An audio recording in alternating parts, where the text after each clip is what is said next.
¿Cuántos están gozosos? Amén. Gracias al Señor porque nuestro gozo no depende de nuestras circunstancias, sino de lo que ya Cristo hizo por nosotros. Así que de verdad que nos sentimos muy agradecidos con Dios de estar aquí.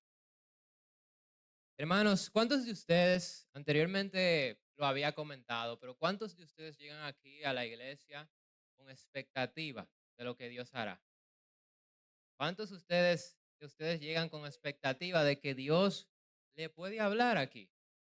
O de que Dios le va a hablar aquí. Hoy yo quiero que ustedes eleven sus expectativas.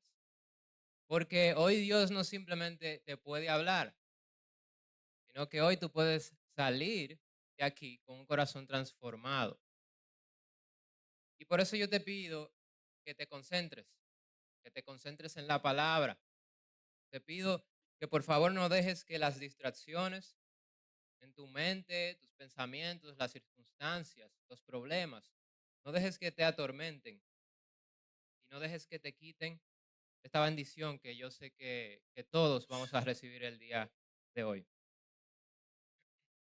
Hermanos, era una tarde del 30 de abril del año 1945 en un búnker de Berlín, totalmente rodeado por tropas del Ejército Rojo de la Unión Soviética. Y en este escenario, en el que ya se veía que Alemania estaba derrotada y esa derrota era inminente, una persona desesperada de repente clama a Dios y le pide perdón por todos sus pecados y pide perdón a Dios por todos sus pecados y por todas las atrocidades que había cometido, arrepintiéndose de todas ellas. De repente, hermanos, este personaje toma su arma, la apunta hacia su cabeza y ¡pum! Dispara, acabando con su vida.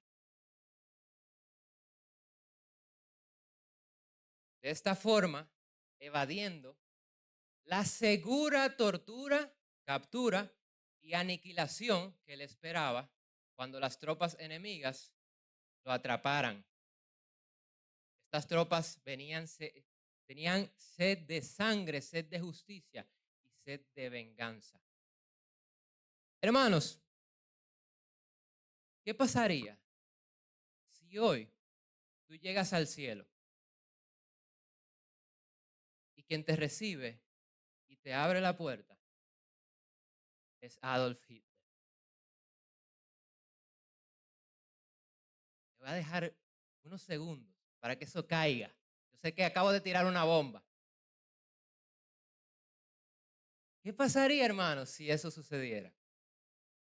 Ahora bien, lo que yo les acabo de comentar es un caso hipotético.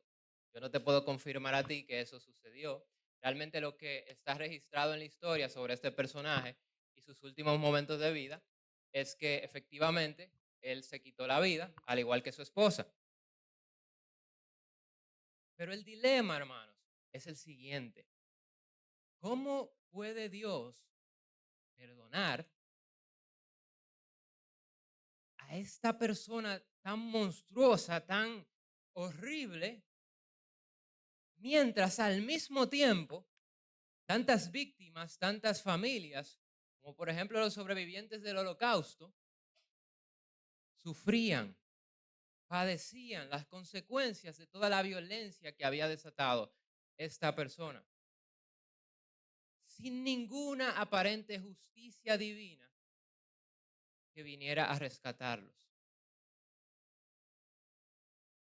Hermanos y hermanas, ¿es este lo que yo estoy presentando el día de hoy?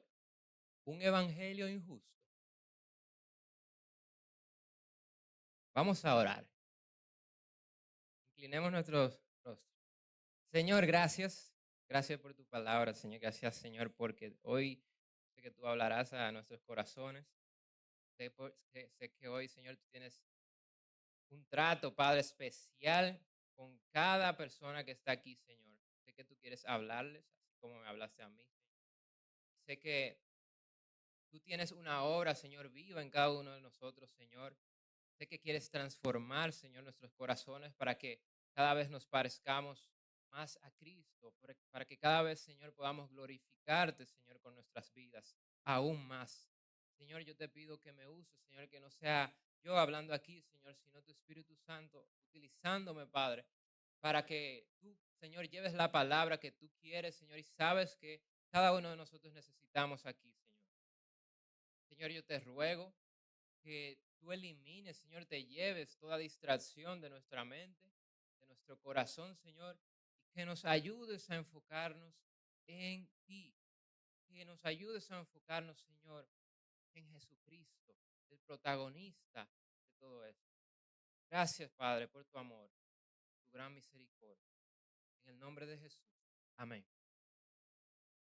Iglesia, miren, hoy vamos a reflexionar sobre algo que si tú decides abrir tu mente y tu corazón para entenderlo y permites que Jesús, que está aquí en medio de nosotros, ¿cuántos dicen amén? Tú permites que ese Jesús que yo te estoy diciendo hoy transforme tu vida, todo puede cambiar para ti el día de hoy. Hermanos, evangelio, ¿qué significa evangelio? Lo hemos escuchado muchas veces. La mayoría de los que estamos aquí somos miembros de esta iglesia, somos cristianos. Evangelio, buenas nuevas, la buena nueva. ¿Y cuál es la buena nueva? Bueno, que Jesucristo murió por nosotros en la cruz, que murió por nosotros para salvarnos de la condenación a causa de nuestro pecado y también para perdonarnos todo, para perdonar nuestros pecados. Pero ¿hasta qué punto? ¿Hasta qué punto? Compararse con Hitler puede parecer un poco exagerado, ¿verdad? Porque es verdad, somos demasiado buenos para eso. O sea, yo no me podría comparar con una persona como esa, ¿verdad? O sea, si hubiera, por ejemplo, un estándar de bondad, yo no estaría con Hitler. ¿Cómo yo me voy a poner en la misma balanza que Hitler? Pero yo quiero que primero, antes de discutir un poco más ese argumento, veamos lo que dice la palabra en general sobre la bondad y la maldad humana. Bien, entonces vamos a ir a Romanos, capítulo 3, versículo 10 al 18. Y si aún no han sacado su Biblia, señores, sáquenla, ábranla, saquen su marcador, su lapicero, su libretita, su celular, donde sea que usted la utilice o anote. Y vamos allá a Romanos, capítulo 3, versículo 10 al 18. Y vamos a ver lo que dice la palabra. En el nombre del Padre, del Hijo y del Espíritu Santo, leemos. Como está escrito, no hay justo ni aún uno. No hay quien entienda, no hay quien busque a Dios. No hay quien busque a Dios. Todos se desviaron, a unas se hicieron inútiles. No hay quien haga lo bueno, no hay ni siquiera uno. Sepulcro abierto es su garganta. Con su lengua engañan, veneno de áspides hay debajo de sus labios. Su boca está llena de maldición y de amargura. Sus pies se apresuran para derramar sangre. Quebranto y desventura hay en sus caminos, y no conocieron camino de paz. No hay temor de Dios delante de sus ojos. Amén. Si leemos esto y comparamos con la figura de Hitler, podemos decir, wow, esto como que cuadra lo que se está describiendo aquí.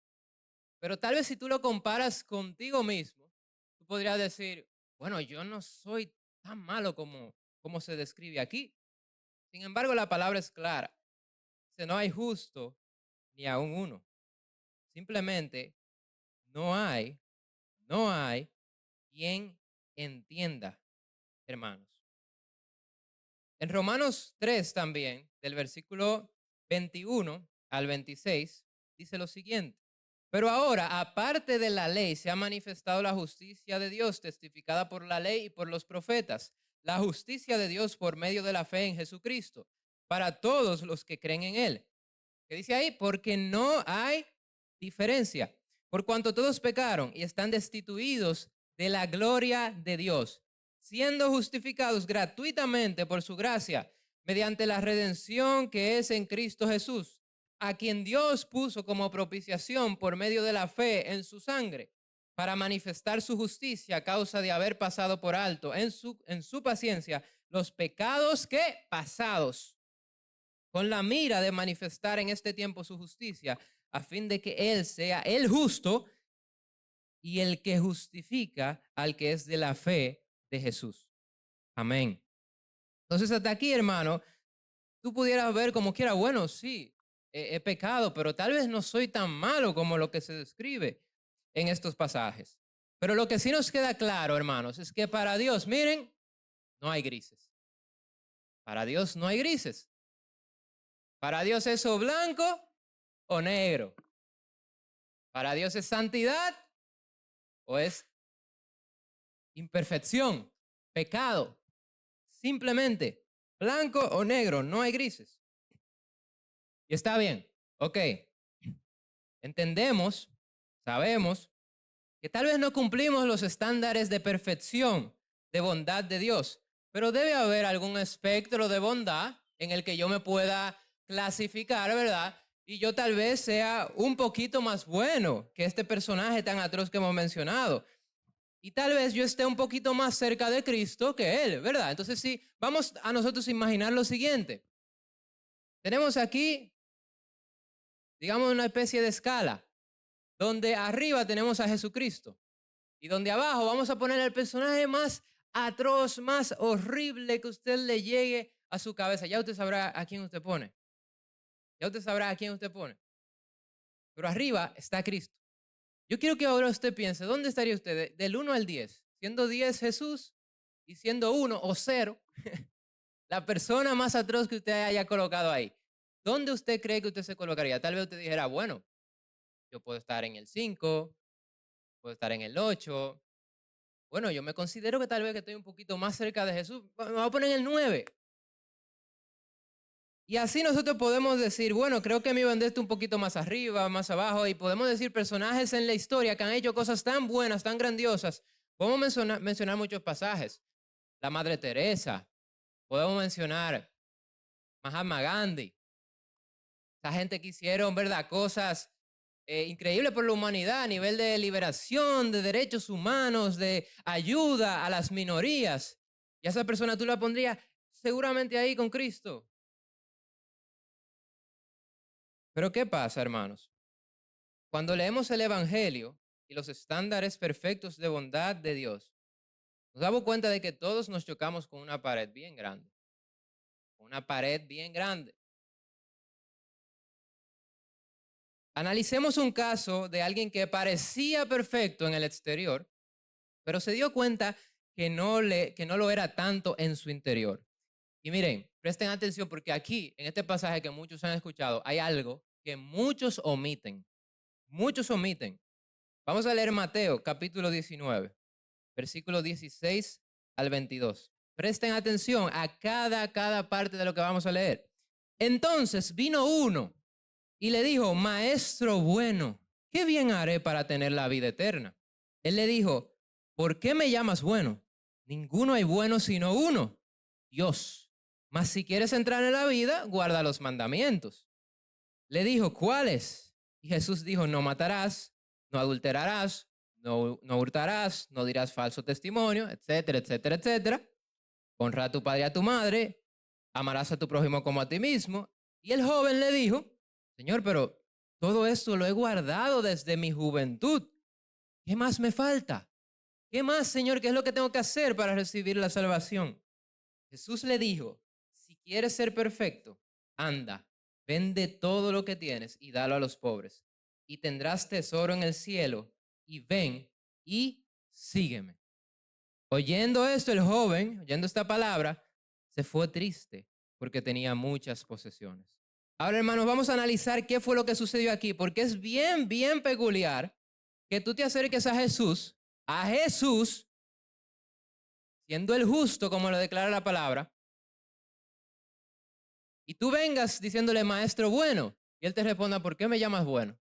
Ahí no hay ni un hola, ni un cómo tú estás. Eso es, ¿por qué tú me llamas bueno? Señores, inmediatamente el joven rico tiene el primer acercamiento, la primera frase con Jesús. Jesús empieza a confrontarle desde lo primero que dice. Es una pregunta que te tira. ¿Por qué? Porque Jesús en su discernimiento identificó desde el primer momento cuál era el problema del joven. Y vamos a analizarlo para que esto quede bien, bien claro y lo podamos entender. Desde la primera frase en el acercamiento que tuvo el joven con Jesús, Jesús supo por discernimiento el problema del joven y el pecado exacto. Por eso Jesús sabía cómo probarlo. Como el joven se consideraba a sí mismo bueno, se sentía en confianza de llamar a otras personas y de identificar cuál era el estándar de lo que es bueno. Si tú eres ingeniero, si tú eres arquitecto y tú consideras que te fajaste, que eres el mejor en lo que tú haces, tú consideras que tienes las cualidades para juzgar quién es buen arquitecto, quién es buen ingeniero, quién es buen profesor, etcétera, etcétera, en lo que tú te dediques. Y así el joven entendía que dentro de ese estándar que él consideraba de bondad que él tenía, él vio a Jesús y dijo, wow, y juzgó por lo que veía en el exterior, lo que predicaba, lo que las personas decían de él, los milagros que hacía, las acciones que él podía ver. Se acerca a Jesús diciéndole, maestro bueno. Jesús ya sabe eso. Jesús ya sabe cómo es, a través de qué ojos es que está juzgándolo ese joven. Y por eso Jesús le responde así, ¿por qué me llamas bueno? Jesús le cuestionó de inmediato, no para negar que él era bueno. Jesús es bueno.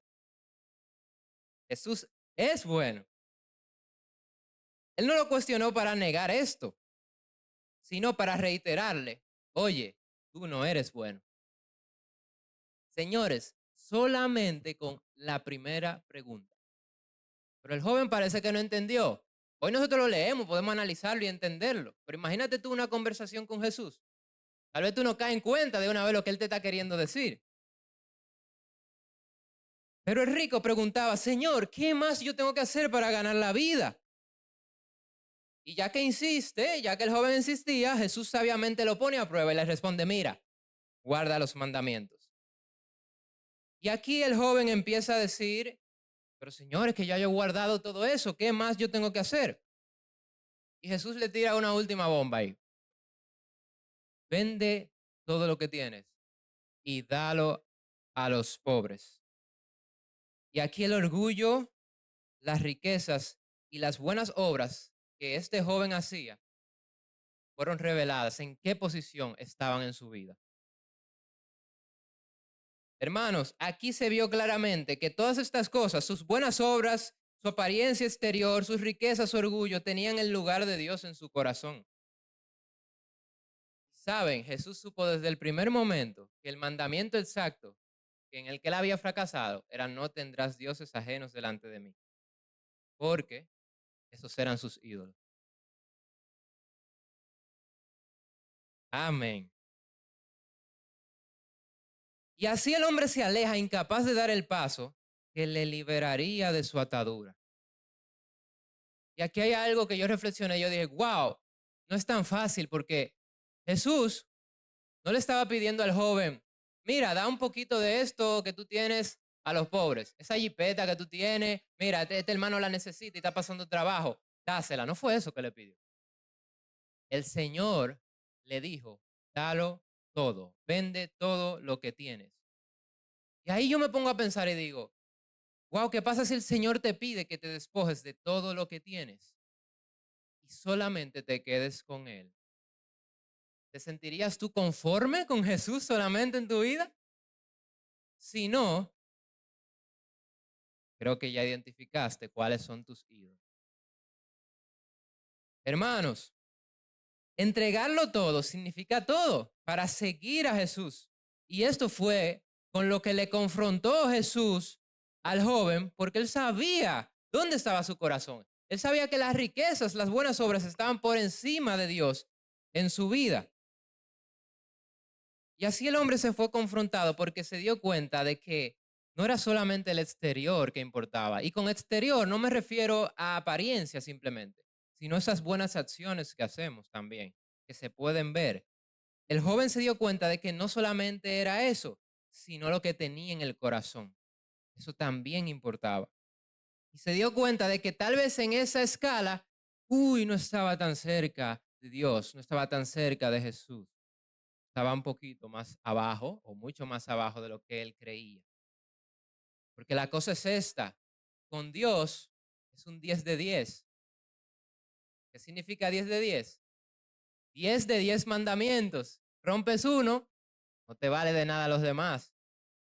Si tú eres una persona bondadosa, pero de repente eres un mentiroso, eres un fornicario y demás, ¿de qué te sirven los demás? Dios busca un estándar de perfección y santidad que no podemos alcanzar. Señores, ¿y por qué esto es importante, lo que yo estoy explicando ahora? Porque Jesús elevó la vara bastante. Jesús le mostró a este joven su orgullo y su avaricia que él probablemente no percibía o no se percibía en las obras que él realizaba, no se percibía en la forma en que él caminaba o en la forma en que él hablaba, pero sí el problema estaba en su corazón. Y ahora vamos a una parte, miren, que de verdad es increíble. En el Sermón del Monte, porque eso fue un acercamiento personal con ese joven, pero en el Sermón del Monte, Jesús revela algo que era desconocido para la humanidad. En el Sermón del Monte, que para mí es un evento que me hubiese gustado presenciar. Imagínense a Jesús predicando ahí con poder, pero no con la autoridad mía o de cualquiera, la autoridad de Dios. Predicando ahí. Entonces vamos a leer algunas partes que nos van a revelar exactamente, porque el sermón del monte es amplio, son varias enseñanzas que Jesús ahí da, que son definitivamente oro, son cosas demasiado valiosas. Pero específicamente vamos a ver Mateo 5, 27 al 28. Oísteis que fue dicho, no cometerás adulterio. ¡Pum! Eso era lo que la gente conocía. Ese era el mandamiento que Dios había otorgado. No cometerás adulterio. Pero Jesús viene y eleva la vara aún más. Pero yo os digo que cualquiera que mira a una mujer para codiciarla, ya adulteró con ella en su corazón. Strike 1. Mateo 5:21. Oísteis que fue dicho a los antiguos, no matarás. Y cualquiera que matare será culpable de juicio. Hermanos, Jesús está diciendo aquí, cualquiera que odie a su hermano ha cometido un homicidio en su corazón. Cualquiera que le diga necio, fatuo a su hermano, que lo insulte, se merece el ardor y el fuego del infierno. Eso estaba diciendo Jesús ahí. Hermanos, Jesús elevó la vara bastante.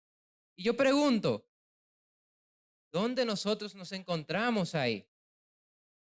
¿Cómo nos vemos nosotros frente a esta escala que nos presenta Jesús?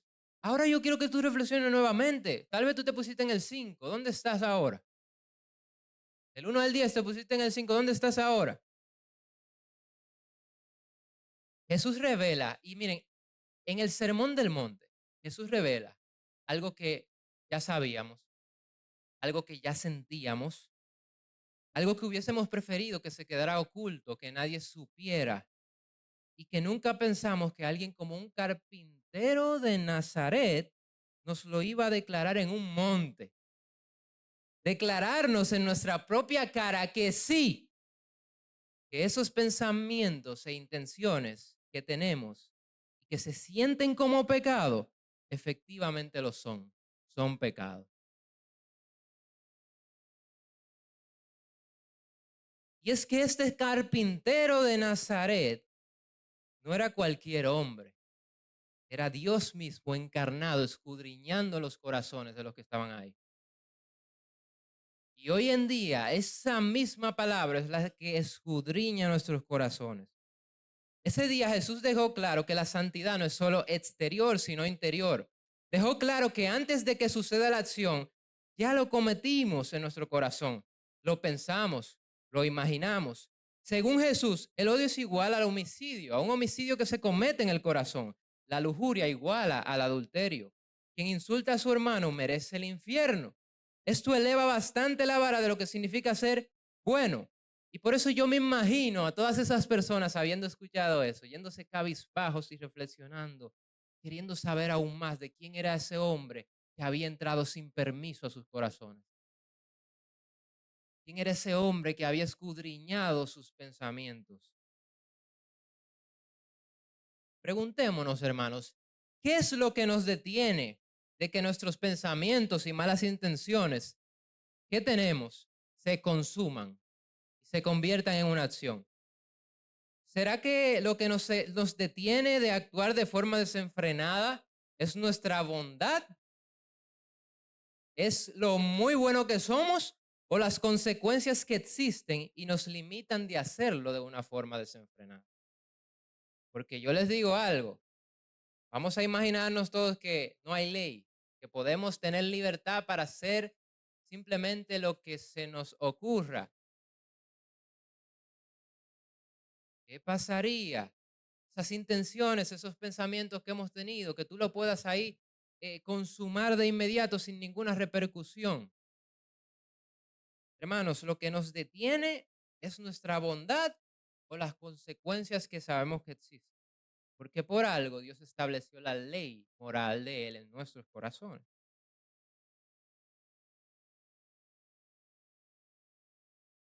Entonces, si tú crees que tú eres una persona lo suficientemente bondadosa para mantenerte obedeciendo a Dios, aún sin tener limitaciones o consecuencias, pues tú simplemente no necesitas a Cristo. Tú eres perfecto. Pero créeme, lo dudo mucho, lo dudo totalmente. Puedes aparentar ser bueno, puedes aparentar ser, actuar como una persona buena, pero tus pensamientos revelan tus intenciones. Y como solo Dios conoce nuestras intenciones y lo que hay en nuestro corazón, solo Él puede decir eso. Génesis 6:5.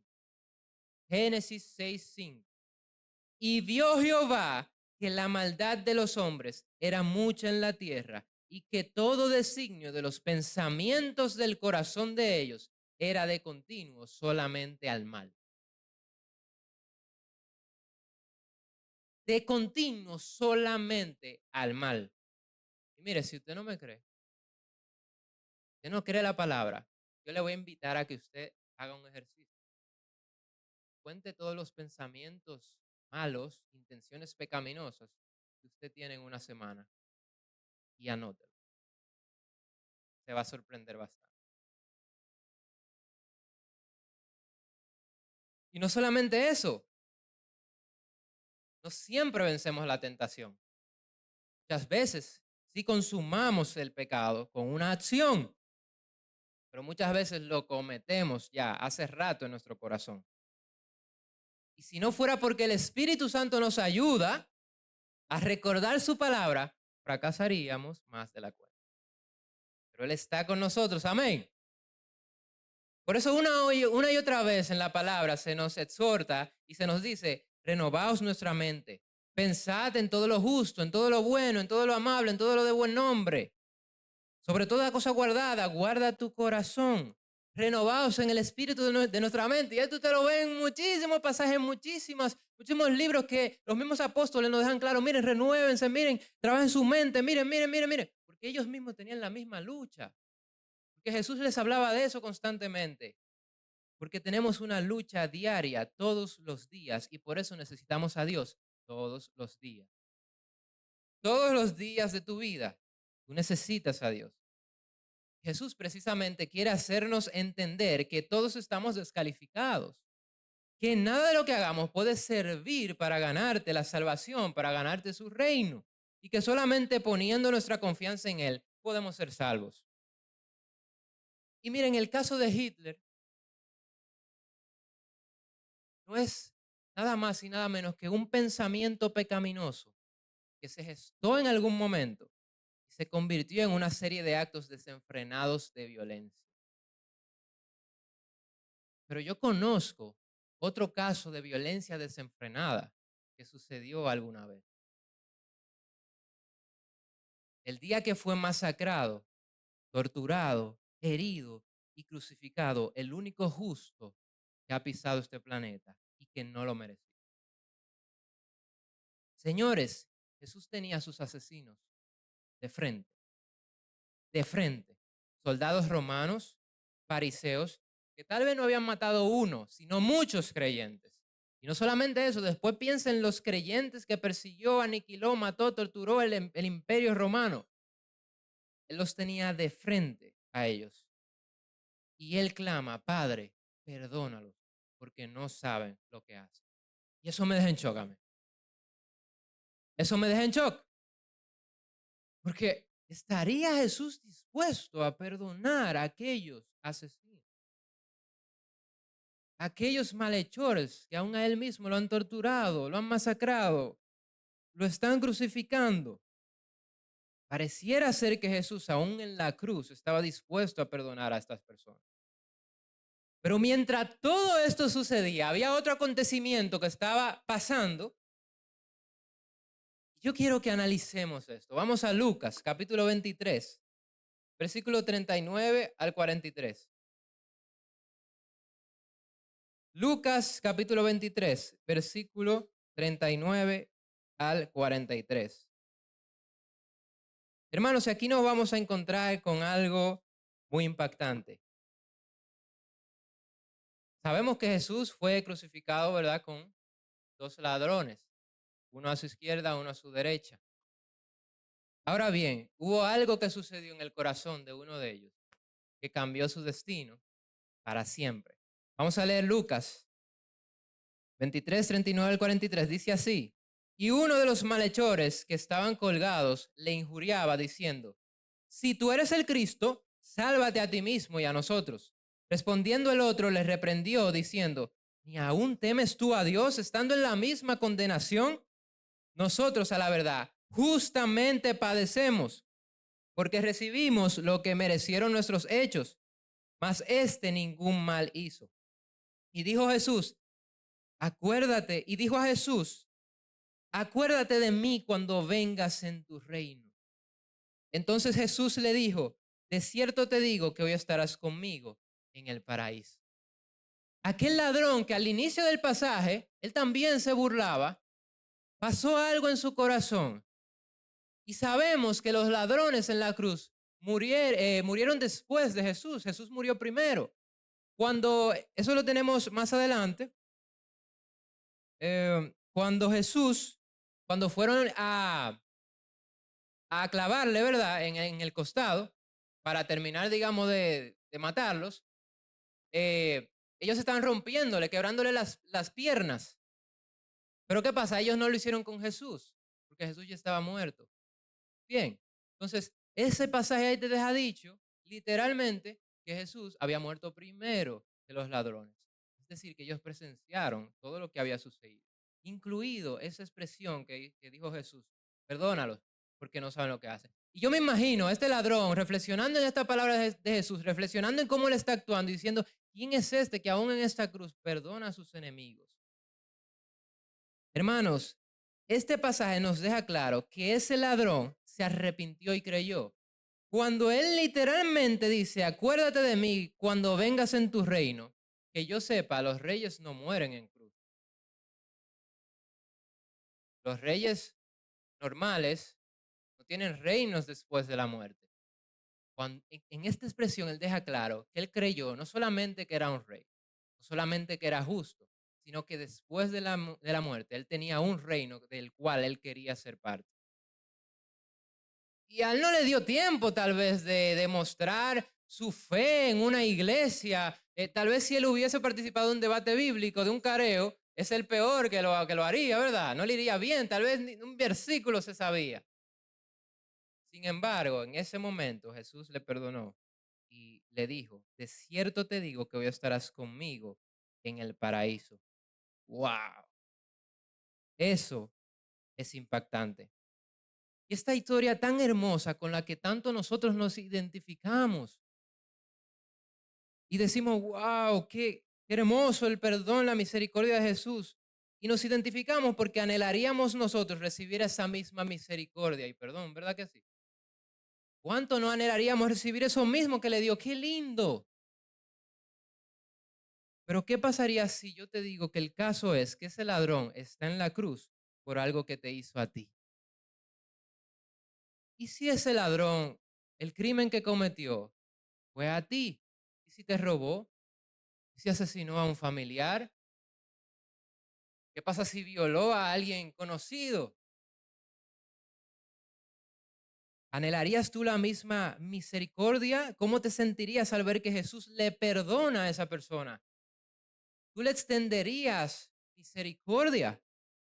Nos alegramos mucho de esta historia porque nos identificamos con la misericordia que Él recibió.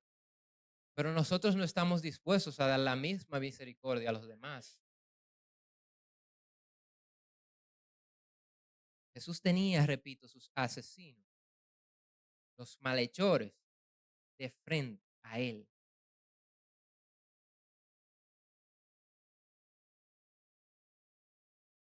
¿Qué pasaría si te dijera entonces que ese ladrón colgado en esa cruz, que ese día pagaba justamente su condena por sus actos, también se arrepintió y recibió una misericordia inmerecida que lo salvó? Simplemente porque aquel Jesús de Nazaret que hablamos lo perdonó. Eso me deja pensando, ¿estaría Dios dispuesto a perdonar a alguien como ese ladrón, a alguien que ha cometido tantas cosas aberrantes? ¿O a un personaje tan atroz como el que hablamos anteriormente? Claramente la respuesta es sí. Pero no solamente este caso. Podemos pensar en muchos que vemos en la palabra. El caso, por ejemplo, de Acab. En Primera de Reyes, capítulo 21, pueden leer esa historia y donde se dice explícitamente que Acab fue el rey más corrupto, literalmente, de Israel. Y que él andó en idolatría, adorando a los dioses de los amorreos. Sin embargo, hay algo que pasó con Acab, lo podemos ver rápidamente. Vamos a Primera de Reyes, capítulo 21. Y vamos a el versículo 25. Acab, ¿verdad? Esposo de Jezabel.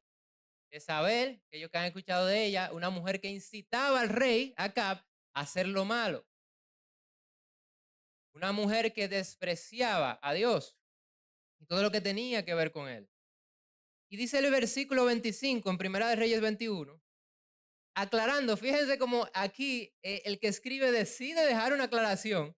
Dice, a la verdad ninguno fue como Acab, que se vendió para hacer lo malo ante los ojos de Jehová, porque Jezabel su mujer lo incitaba.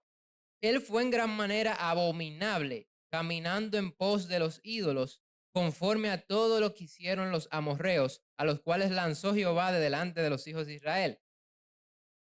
Y lo que había pasado en este pasaje, para darles el contexto brevemente, es que había un hombre llamado Nabot que tenía una viña muy bonita, cerca del palacio del rey, y Acab la estaba codiciando y la quería. Y habla con Nabot y le dice, mira, vamos a intercambiar tu viña, dame esa viña que me queda cerca, que es preciosa, que es hermosa, y yo te pongo en otro lado y te doy una grande igual, pero en otro lado. Y Nabot le dice, líbreme Dios de que yo te dé esa viña. Imagínense usted el rey, cómo se sentiría esa impotencia, pero ven acá, cómo esta persona le dice al rey y dice que no.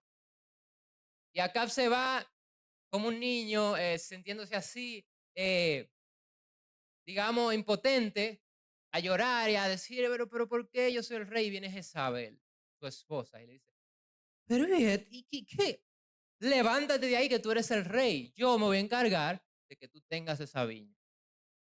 Jezabel, en su malicia, en su maldad, hizo que el pueblo injuriara a Nabot, trajo dos testigos, personas que eran corruptas, para que hablaran mal de él, y lo apedrearon y lo mataron. Luego de que esto sucede, ¿qué ustedes creen? Ya Acab tenía el camino limpio para conseguir la viña que él tanto esperaba. Y vas a saber, le dice, mira, ve y toma tu viña, que es tuya. A ese nivel era que estaban estas personas. Y entonces Jehová, imagínense la ira de Jehová que lo ve todo, envía al profeta Elías y le dice, mira, tú le vas a decir esto a Acab. le vas a decir exactamente la ira y la condenación que viene sobre él por lo que han hecho. Y le habla de que su generación, de que su casa iba a ser destruida y demás. Lo pueden leer ahí en ese pasaje. Pero ustedes dirán, ¿cómo una persona como esta y su esposa, tan atroz con todo lo que ha hecho, con lo que acaba de hacer, pudiera recibir misericordia? Cuando Elías le dice todo esto acá, vamos a ver cómo él reacciona y la respuesta de Dios. Ahí mismo, Primera de Reyes, capítulo 21, versículo 27 al 29, dice así. Y sucedió que cuando Acab oyó estas palabras, lo que Elías vino y le profetizó que Dios haría con él y su casa, rasgó sus vestidos en señal de arrepentimiento y puso cilicio sobre su carne. Ayunó, señores, ayunó incluso el hombre. Y durmió en cilicio y anduvo humillado. Entonces vino palabra de Jehová a Elías Tisbita, diciendo, ¿no has visto cómo Acab se ha humillado delante de mí? Pues por cuanto se ha humillado delante de mí, no traeré el mal en sus días. En los días de su hijo traeré el mal sobre su casa. Dios aquí le da una prórroga y tiene misericordia aún de Acab. Y eso me hace pensar en muchos otros casos, como el caso de Jonás. Dios envió a Jonás a predicar a Nínive, una ciudad que era corrupta, que era malvada, que no quería saber de Dios. Y ustedes pueden pensar, wow, pero es difícil realmente, porque no solamente era eso, sino que ese pueblo había cometido muchas atrocidades contra los judíos. Y Jonás decía, Señor, pero ¿cómo tú me puedes mandar para allá, un pueblo tan corrupto? ¿Cómo que tú lo vas a perdonar? ¿Cómo que tú vas a tener misericordia de ellos? Pero Dios tuvo misericordia de ellos. Nuestro Dios va más allá de la bondad, va más allá de la misericordia. Y es porque Él mismo lo es. Él es la misericordia, Él es la bondad. Hermanos, y al ver esto, entonces entendemos de que, wow, reflexionamos, es posible entonces que sí, Dios está dispuesto a perdonar a este tipo de personas. Vemos por su palabra de que es claro que sí. El evangelio, hermanos, es ofensivo para muchos. El evangelio es injusto para otros, porque entienden que con sus estándares de bondad pueden ganar su salvación, pueden ganar su bienestar, pueden ganar una vida eterna después de la muerte. Pero no soportan a estas personas la presencia de Jesús porque se sienten confrontados, así como el joven rico, con la idea de no poder conseguir esto con sus propios méritos. Hermanos, hoy quiero que entendamos, quiero que entiendas que Dios sí está dispuesto, no una, no dos, no tres, una y otra vez a perdonar a alguien, no solo como Acab, no solo como el ladrón en la cruz, no solo como los soldados romanos que lo masacraron injustamente, no solo por los fariseos que lo entregaron, sino también por alguien tan monstruoso, tan horrible como Hitler, si se hubiese arrepentido. Y Dios lo demuestra enviando a lo más preciado, a Jesús. ¿Y saben cuándo lo envió Jesús? Jesús no envió a Jesús cuando ya tú eras salvo, cuando ya tú estabas caminando un camino recto y de justicia. Él lo envió cuando estábamos muertos en nuestros delitos y pecados. Y esta gracia es de la que tú y yo somos parte. De esa misma gracia. Entonces sí, hermanos, el evangelio es injusto. Yo no diría injusto, es muy injusto, pero no para ti, no para mí. Injusto fue para Jesús, quien tuvo que padecer todo lo que tú y yo merecíamos para otorgarnos esa gracia y esa salvación y esa vida eterna a través de su sacrificio. Para nosotros el evangelio no es injusto, es pura gracia. Para quien sí fue injusto, fue para Jesús. Yo quiero que ahora tú reflexiones con todo tu corazón cómo esto te hace sentir, porque de esto se trata este mensaje. ¿Te hace sentir rabia? te hace sentir dolor, te hace sentir injusticia, impotencia.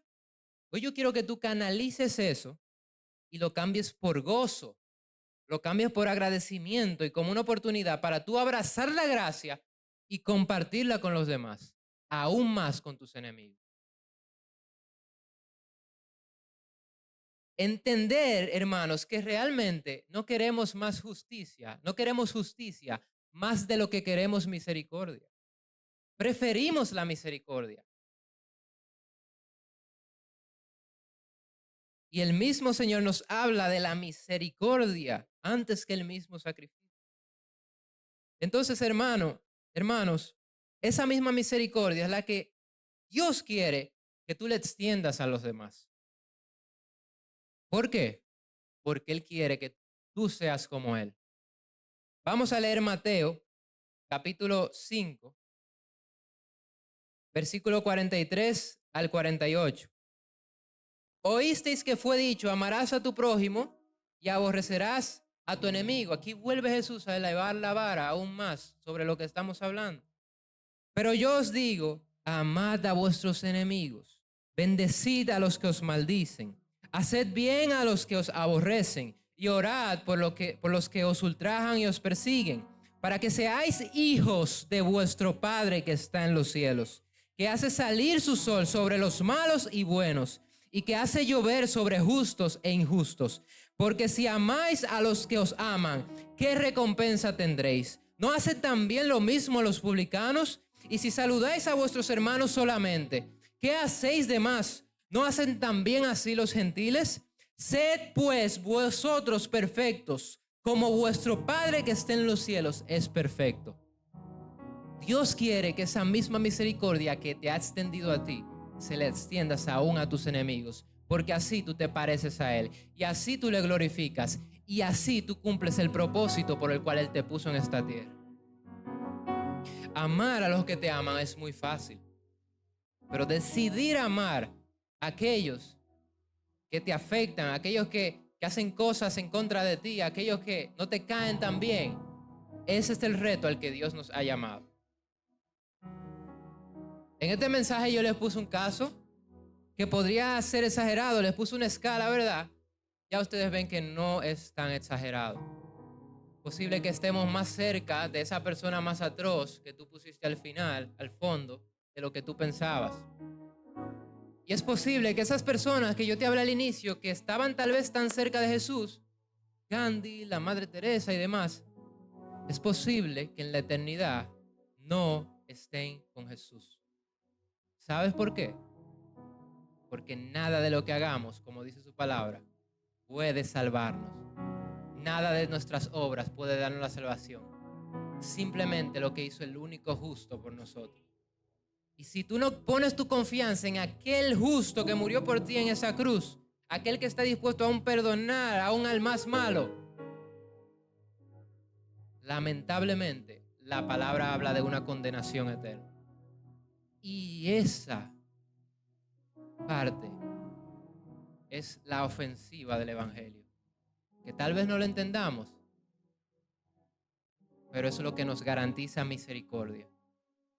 Porque si nos tocara la justicia, no hubiese sido Jesús que estaba en esa cruz, hubiese estado en esa cruz, éramos nosotros. Los tesoros de esta tierra se pudren, los del reino nadie te lo puede quitar, son eternos. Cuando Dios te ve realmente actuando como Cristo, tú le glorificas, cumples el propósito que tienes aquí en la tierra. El arrepentimiento, hermanos, es clave para alcanzar misericordia. Es clave para alcanzar misericordia. Hermanos, dice la palabra para que ustedes vean lo sencillo tal vez que podríamos decir que tú puedes alcanzar la misericordia del Padre, la misericordia de Jesús. Primera de Juan 1:9, si confesamos nuestros pecados, Él es fiel y justo para perdonar nuestros pecados y limpiarnos de toda maldad. Primera de Juan 2:2 dice que Él es la propiciación por nuestros pecados y no solamente por los nuestros, sino por todos los de todo el mundo. Efesios 1:7, en quien tenemos redención por su sangre, el perdón de pecados, según las riquezas de su gracia, estás a una oración de recibir ese perdón de Dios. Ahora la pregunta es, ¿tú lo quieres? Te hago la pregunta, ¿tú lo quieres? Yo te invito hoy, si este mensaje ha llegado a tu corazón, ven y pasa. Toma ese reto de mostrarle a todos los que están aquí que tú decides seguir a Jesús. Y vamos a orar por ti. Si este mensaje ha llegado a tu corazón, yo quiero que tú reflexiones ahí en tu mente y le pidas perdón al Señor por esas veces que tú no has entendido la misericordia que tú has recibido y no se la has extendido a los demás. Hermano, no esperemos que sea tarde. No sabemos cuándo se detenga nuestro corazón. Y si somos de los que decimos, bueno, yo voy a dejar esto para después porque tengo tiempo, ¿qué te garantiza a ti que tú vas a querer a Jesús en el futuro si ahora tú no lo quieres? No te quejes de que la vida es injusta, porque si fuera justa, tú estarías en la cruz. Dios le bendiga, hermano.